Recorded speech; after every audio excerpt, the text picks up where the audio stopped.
Yemen baan shaqayn jiray mareernimo galay. Yemen baan ka soo shaqeeyay mareernimo ku galay. Liibiya aan shaqayn jiray mareernimo aan galay.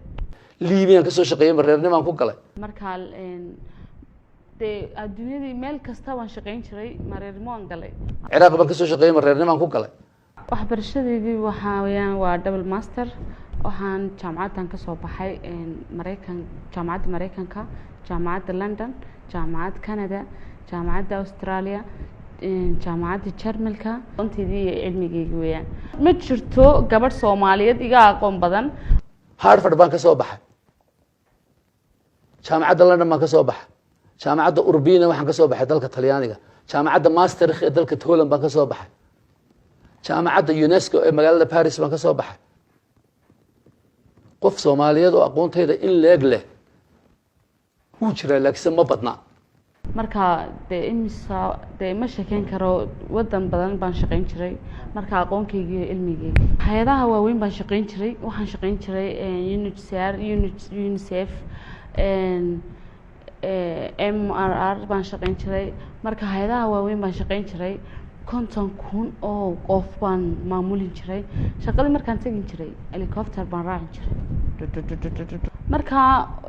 marka xillibaanimo waxa weyn ma aha ani dhinacaygeygii sababtoo waxa weeyaan Mareykankii madaxweynihii Mareykanka John Biden wuxuu igu yiri ani la shaqeey marka laakiin aan waxaan diidayay dadkaygii wadankaygii aan doonayay aan caawiyo aan shaqeeyo horumar aan gaadhsiiyo waxaan codsanayaa aadi doortaan haweenkii iyo dhalinyartii iyo dhammaan igu doorta karti iyo aqoon iyo ilbaxnimo 30 sano baan UNta u shaqeynay 12 qof baan maamulayay agaasiba gudiyeedna isku qabsanay meesha beel laguma qaybsanay aqoonteedan ku imidee dhulku badan yahay qofkii wax kala raba ha u soo tartamo ta hagalo laakiin iska casilaad waxay timaadaa kursi xildhibaan oo la isu banaynaya ma anigu technocrat baan nin shaqaale ah shaqadaydan ku soo xoogsi tagay maalinta shaqadayda la garan waayada albaabku furay halka laga saarayo waan ogahay reernimada meel kuma joogo Nigeria ka shaqeynay reernimada ku joogay Nigeria waa 210 milyan oo qof halka ugu sarreeysan ka joogay reernimada lagu galaa halka waxa Nigeria joogo wada aragtay Ciraaq baan ka soo shaqeeyay reernimada ku galay Yemen baan ka soo shaqeeyay reernimada ku galay Liibiya ka soo shaqeeyay reernimada ku galay Syria ka soo shaqeeyay reernimada ku galay